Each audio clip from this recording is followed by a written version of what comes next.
সালাম আলাইকুম ভাই। ভাই আমি দেশ থেকে একটা কথা বলতে বাড়ি সেই উত্তরবঙ্গে,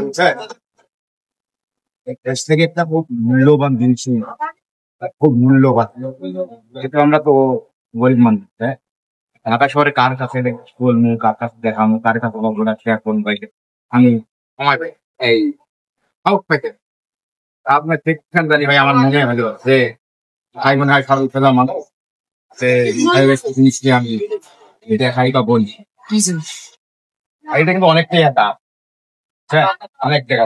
আপনি যদি, আমরা তো গরিব মানুষ, বিকাইতে গেলে সমস্যা নেই। আর আপনি যদি, আপনারা সাহেব মানুষ, আপনারা যদি যে কোনো বিক্রি করতে পারেন না, বিক্রি করলে আমার যেটা আইডিয়া 15-20 লাখ কি জিনিস জিনিস আছে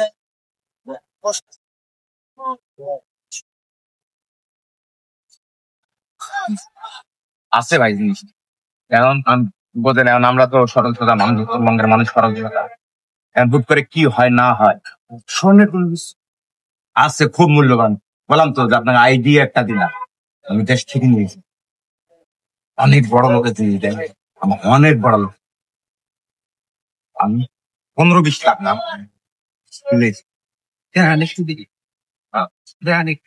ভাই বোঝেন।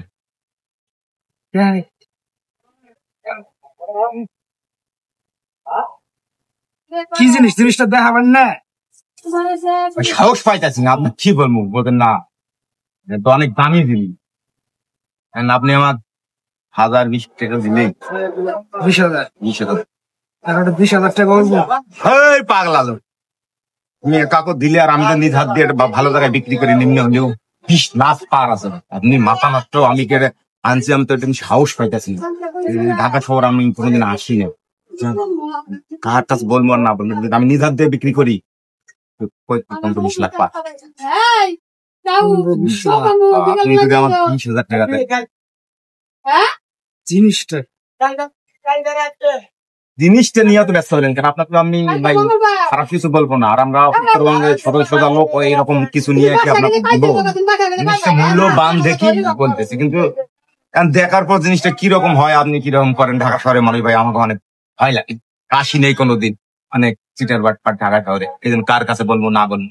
আপনার সরল সোজা দেখি মনে হলো বিকাশের দোকান করেন, ব্যবসা করেন স্টাইলে, তাই মনে হয় ভাইয়ের সাথে একটু শেয়ার নেন।